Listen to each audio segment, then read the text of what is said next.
Hello students, स्वागत है आपका हमारे यूट्यूब चैनल पे। तो आज हम लोग बात करेंगे ज्योमेट्रिक मीन की। ठीक है, अभी हम लोग इसके पहले वाले वीडियो में पढ़ चुके थे ज्योमेट्रिक प्रोग्रेशन क्या होता है। ठीक है, आज हम लोग बात करेंगे ज्योमेट्रिक मीन की और ए एम जी एम और एच एम रिलेशन डिस्कस करेंगे और बाकी सॉल्व करेंगे हम लोग एम सी क्यूज। ठीक है,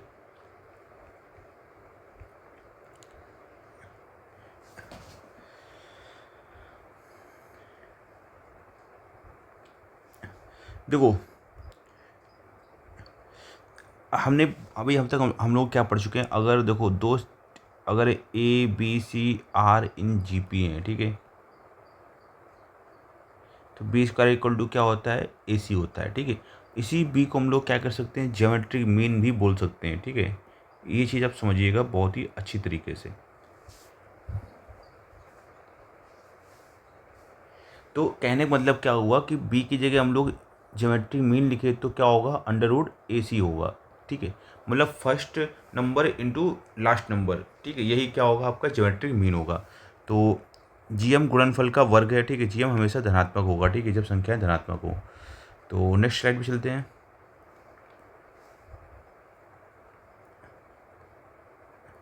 अब देखो यहाँ पर बात करते हैं कि ए एम जो है ग्रेटर देन जी एम और ग्रेटर देन एच एम होता है, ये रिलेशन है। ठीक है, तो ए एम क्या होता है, A plus B by two होता है, और जी एम क्या होता है, geometric mean root A B होता है, और एच एम क्या होता है, two A B upon A plus B होता है। ये फॉर्मूला आपने एवरेज स्पीड में पढ़ा होगा। ठीक है, two A B upon A plus B.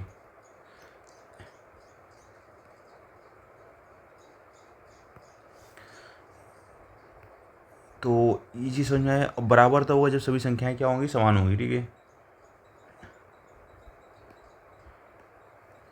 अब दोस्तों देखो, अब बात करते हैं हम लोग क्वेश्चंस पे आते हैं। ठीक है, और ये जो इसके इंपॉर्टेंट और भी कॉन्सेप्ट होंगे उसको हम लोग और भी आगे लेंगे। ठीक है, कोई दिक्कत नहीं है, सारा ही कॉन्सेप्ट आपको समझाया जाएगा। तो चलिए शुरू करते हैं। अब देखो रहा कह रहा है 4 और 25 के बीच जीएम क्या होगा। तो जीएम हमने पढ़ा है क्या, दोनों संख्याओं के गुणे का अंडर रूट होता है। तो 4 गुणे 25 कर लेंगे, तो 25 चौको 100। तो 100 किसकी वैल्यू होती है, अंडर रूट में 10 की। तो ऑप्शन नंबर आपका सी करेक्ट हो जाएगा। जीएम कह रहा है 12 है, एक संख्या 3 है, तो दूसरी संख्या क्या होगी। तो जीएम इक्वल टू क्या होता है, under root first number 3 into second number. ठीक है, इसको मान लेते हैं सी है। ठीक है, तो जीएम की वैल्यू क्या होगी, 12 है, तो 12 अब अंडर रूट हटाएंगे तो 12 का स्क्वायर हो जाएगा, 3 इंटू सी। तो 12 का 144 गुणे 3 गुणे सी, तो 3 चौको 12 और 2 बचा 3 अट्ठे 24। तो सी बराबर कितना आ गया, 48 आ गया। तो समझ में आ गया। तो हमने जीएम क्या पढ़ा था, अंडर रूट ए बी पढ़ा था। समझ में आया ना, अंडर रूट ए बी ए सी को लो। ठीक है, फर्स्ट नंबर और सेकंड नंबर को मल्टीप्लाई। ठीक है, लास्ट नंबर मल्टीप्लाई। अगला देखो, कह रहा है 5G45 जीपी में है, तो जी क्या होगा।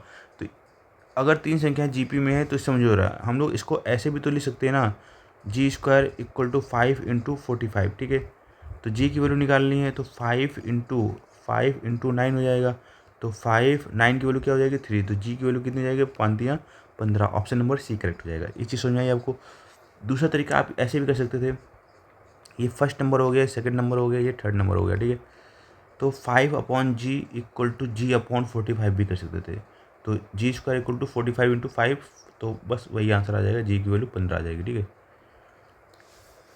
तो उम्मीद है कि आपको कॉन्सेप्ट समझ में आए होंगे। अब हम लोग लेंगे अपने ही वाले टाइप के क्वेश्चन। ठीक है,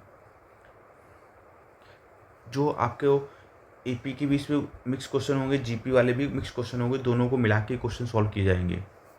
तो चलिए शुरू करते हैं नेक्स्ट टाइप के क्वेश्चन। चलो एक इंपॉर्टेंट पॉइंट हम लोग देख लेते हैं। इंपॉर्टेंट पॉइंट क्या देख लेते हैं हम लोग। ठीक है, अगर दो, ठीक है, संख्याओं के बीच n गुणोत्तर माध्यों को रखा जाए तो प्रारंभ एवं अंत से समान दूरी पर स्थित गुणोत्तर माध्यों का गुणनफल बराबर होता है। कहना क्या चाह रहा है इसका मतलब, देखो भाई, कहना ये चाह रहा है कि अगर G1 हो गया, G1 है, n हो गया। ठीक है, हम लोग क्या किया, ए है और बी दो नंबर है, इनके बीच ही हमने एन गुणोत्तर मान G1 G2 G3 dash dash dash Gn। ठीक है, इसके पहले क्या आएगा, Gn n-1 आएगा। ठीक है, तो कहने का मतलब ये है कि जो ए और बी का जो गुणनफल होगा, ठीक है, समझ में आ रहा, वो G1 और Gn के गुणनफल के बराबर होगा, G2 और Gn-1 गुणनफल के बराबर होगा। ऐसे G3 क्या होगा, Gn-2 के गुणनफल के बराबर होगा। तो ये कहना चाह रहा है। तो G1 into Gn equal to क्या होगा, ए इंटू बी होगा इक्वल टू G1 और Gn n-1 होगा। तो ऐसे सीरीज ये चलती रहेगी, ये चीज़ कहना चाह रहा था ये। अब इसमें एक अगला इम्पोर्टेंट पॉइंट आता है, बहुत ही ध्यान से समझिएगा। देखो अगर ए और बी और सी आर इन जीपी, ठीक है, अगर ये जीपी में है तो जीपी में है तो इसका मतलब बी स्क्वायर बराबर ए सी होगा। तो अगर हम लोग लॉग लेते हैं, ठीक है, हम लोग क्या लेते हैं लॉग, तो लॉग बोथ साइड लॉग ले लेते, तो लॉग बी स्क्वायर बराबर लॉग ए सी, ठीक है। तो यहाँ से देखो 2 log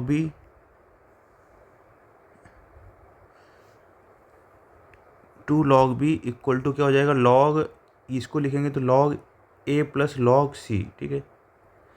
तो लॉग बी इक्वल टू क्या हो जाएगा, लॉग ए प्लस लॉग सी अपॉन 2 हो जाएगा। तो इसका मतलब क्या हो गया कि लॉग ए लॉग बी ये क्या है आपका अरिथमेटिक मीन है। अरिथमेटिक मीन है तो मतलब आपका ए पी सीरीज को फॉलो करेगा, ठीक है।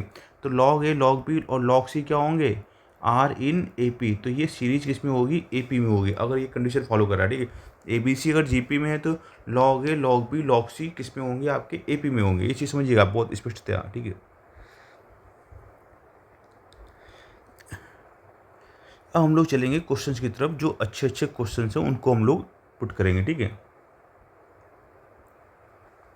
चलिए दोस्तों शुरू करते हैं हम लोग क्वेश्चंस को, ठीक है। तो क्वेश्चंस वाली सीरीज है, कह रहा है k-2 k 2k + 1 6k + 3 एक गुणोत्तर सीरीज में है, ठीक है। तो k का मान क्या होगा। तो अगर ये जीपी सीरीज में है तो आपको पता है कि इसको ए बी सी मान लें, तो ये बी स्क्वायर बराबर क्या होगा, ए सी होगा, ठीक है। तो बी की वैल्यू कितनी है, 2k + 1 का होल स्क्वायर बराबर ए इंटू सी, k-2 और 6k + 3, ठीक है। कोई दिक्कत समस्या नहीं होगी यहाँ तक। अब इसमें देखो रहा, अगर ध्यान से देखो तो ये 3 कॉमन आ रहा है इसमें, तो k-2 इंटू 3, इसको जो देखेंगे 2k + 1 बचेगा, ठीक है।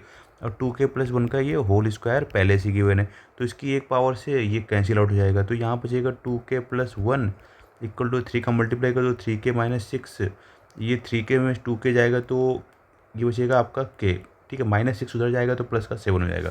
तो जो k की वैल्यू आ जाएगी 7 आ जाएगी, ठीक है। उम्मीद है कि आपको इस क्वेश्चन में कोई दिक्कत नहीं आई होगी। तो अगला देखते हैं, क्वेश्चन नंबर 2 देखते हैं। कह रहा है क्वेश्चन नंबर 2 में क्या है कि श्रेणी 5, 10, 20, 40 का कौन सा पद,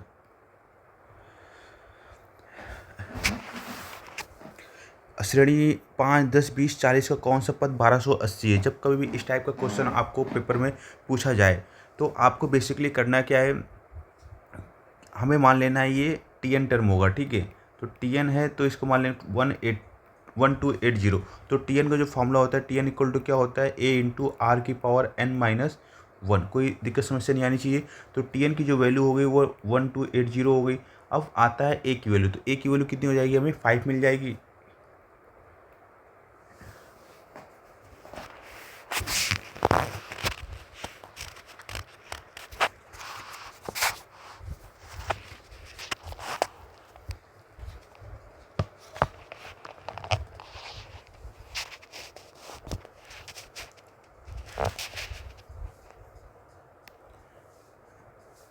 तो ए की वैल्यू हमें 5 मिल जाएगी, ये चीज़ क्लियर है यहाँ से, ठीक है।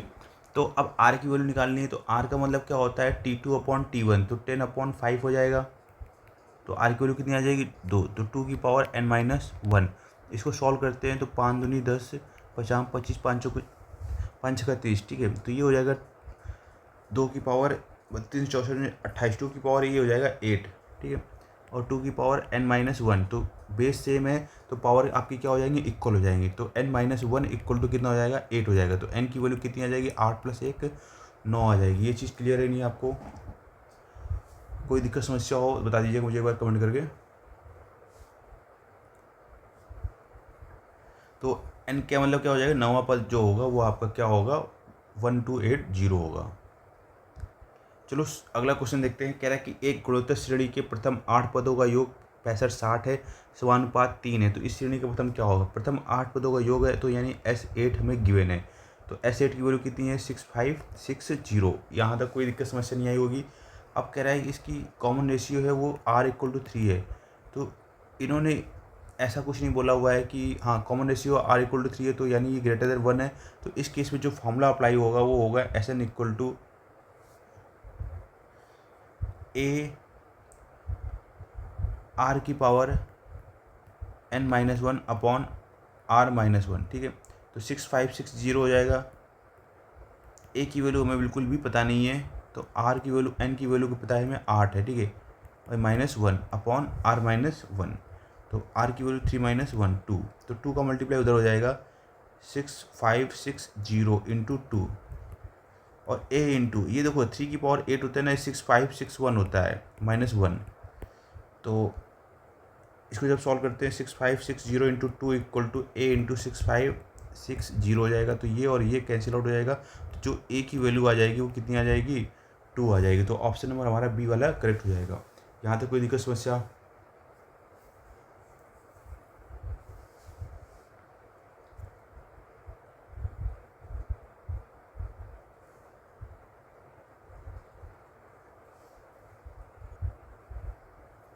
देखो क्वेश्चन नंबर 5वां देखते हैं, ठीक है। मतलब ये क्वेश्चन नंबर 5वां देखते हैं, ठीक है। कह रहा है कि n का छोटा से छोटा ऐसा मान कौन सा है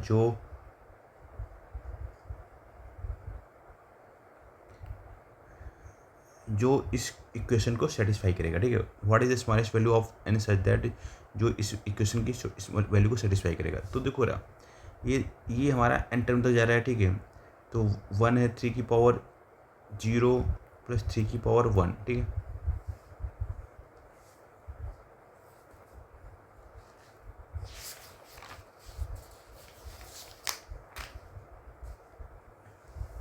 अब देखो ये 1 है हमारा, तो इसको देखो अगर हम लोग r फाइंड करने की कोशिश करें तो T2/T1 होगा, तो 3/1, ऐसे ही 3² तो मतलब 3 ये आ रहा है, तो मतलब हमारा r क्या होगा, 3 होगा, कोई दिक्कत नहीं है।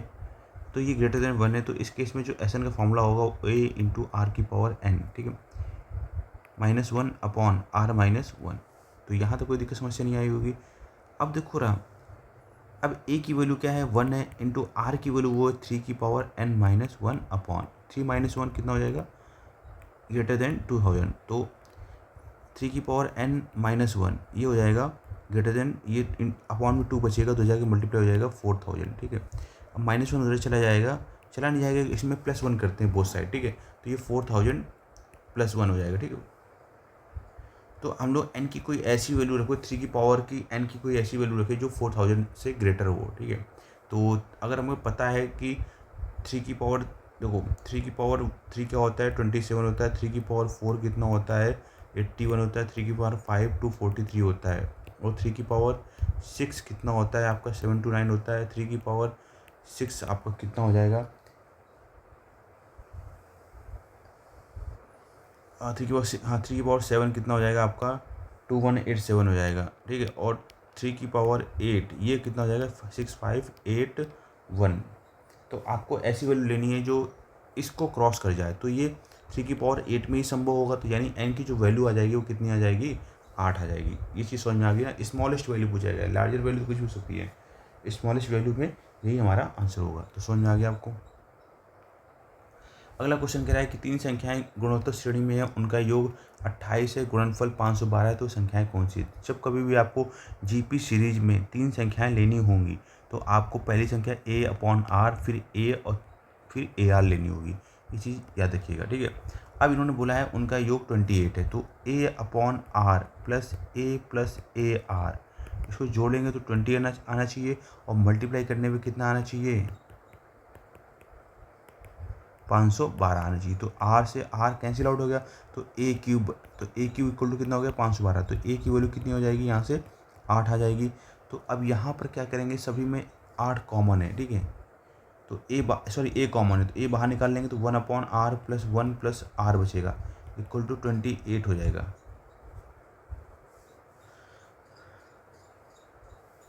अब देखो 8 की वैल्यू यहाँ पर a की वैल्यू 8 रखेंगे तो ये 28/8 हो जाएगा। तो 4 7 28, 4 दूनी 8। तो यहाँ पर ये r प्लस 1/r प्लस 1 बचा, तो इसकी वैल्यू आ रही है 7/2, और ये माइनस में चला जाएगा तो ये आ जाएगा 5/2। तो r प्लस 1/r की वैल्यू कितनी आ गई, 5/2, ठीक है। अब इसको अगर हम लोग सॉल्व करना चाहें तो इसको लिख सकते हैं 2 + 1/2 लिख सकते हैं, ठीक है। 2 दूनी 4 है, 5/2 फिर से मिल जाएगा, यानी r की वैल्यू कितनी हो जाएगी, 2 हो जाएगी, ठीक है। आर की वैल्यू अगर 2 हो गई, यहाँ से ये चीज़ समझ में आने आई कि नहीं आई, तो आर की वैल्यू 2 हो गई। अब कह रहा है नंबर फाइंड करने, तो पहले नंबर क्या होगा हमारा, देखो पहले नंबर हमारा क्या होगा, ए अपॉन आर होगा। तो ए की वैल्यू कितनी होगी, 8/2 यानी 4 आ जाएगी।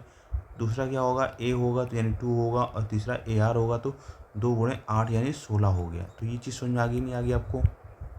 तो नंबर हमारे क्या हो जाएंगे, 4, 2, 16। 1 मिनट, 8 आ रहा है, हाँ ए की वैल्यू सॉरी 8 है, तो 4, 8, 16। तो ऑप्शन नंबर हमारा बी करेक्ट हो जाएगा। तो आपको ये चीज़ ध्यान रखनी है। अब देखो रहा क्वेश्चन नंबर 7वां क्या कह रहा है, कह रहा है कि श्रेणी 3 + 9 + 27 के कितने पदों का योग 363 है। तो हम लोग मान लेंगे SN पदों का योग 363 है, ठीक है। अब 363 SN, अब देखो यहाँ पर हमें R फाइंड करना पड़ेगा। तो R फाइंड करने के लिए 9/3 = 27/9। तो सभी केस में 3 आ रहा है इसका सार्वंतर। तो जब सार्वंतर 3 आ रहा है तो इसका ग्रेटर देन 1 है, तो इसका फॉर्मूला जो लगेगा SN A R⁻n-1/R-1। अब देखो रहा ये 363 हो गया। ए की वैल्यू क्या है हमें फाइंड करनी है ना, ए की वैल्यू हमें दी है 3, आर की वैल्यू ये भी 3 है,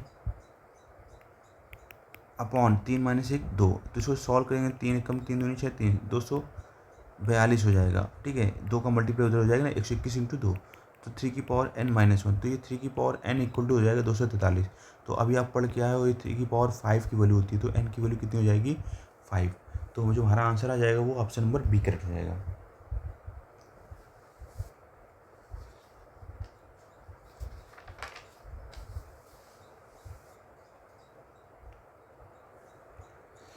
देखो अगला क्वेश्चन देखते हैं, क्वेश्चन नंबर 8वां क्या कह रहा है, कह रहा है कि एक गुणोत्तर श्रेणी का चौथा पद 54 और 9वां पद 13,122 है। तो इसका 7वां पद क्या होगा। तो चौथा पद का मतलब क्या हो गया, AR³ मैंने बताया था ना, आर जब कभी चौथा पद निकालना होगा तो R की पावर 1 कम लेंगे, ठीक है। तो AR की वैल्यू कितनी होगी, 54 हो गई। अब 9वां पद है 13,122 है, तो 9वां पद लेना है, तो 9 से 1 कम कितना होगा 8, तो R की पावर ग्रुप में 8 आ जाएगा। तो 13,122, ठीक है। अभी क्या करेंगे, इक्वेशन फर्स्ट है और इक्वेशन सेकेंड है, डिवाइड कर दो। तो ये और ये कट जाएगा, तो 8 में 3 जाएगा, तो R की पावर 5 हो जाएगा। तो 13,122 बटे करेंगे 54, ठीक है। 2 से इसको काटोगे, 27, 2 छंग 12, तो 5 10, 2 छंग 12 1, ठीक है। 9 का 27, तो 27 से भी काटो, 27 दूनी 54, ठीक है। 11 बचा, 27 चौको 108, 27 3 81। तो R की वैल्यू 5, तो 243 की वैल्यू होती है 3 की पावर 5, तो R की वैल्यू कितनी हो जाएगी 3 हो जाएगी। तो 7th टर्म कितना हो जाएगा, AR की पावर 6, ठीक है। तो A की वैल्यू तो हमें नहीं पता है, तो A की वैल्यू यहाँ से निकाल लेंगे इक्वेशन फर्स्ट से, ठीक है। तो AR³ तो R की वैल्यू 3 की पावर 3 54, तो A × 3 की पावर 3 यानी 27, और यहाँ से जो A की वैल्यू आ जाएगी वो आ जाएगी 2, 27 दूनी 54, 2 गुणे 3 की पावर अब हमें 6, तो 3 की पावर 5 हमें पता है, 3 की पावर 6 होता है 2187, ठीक है।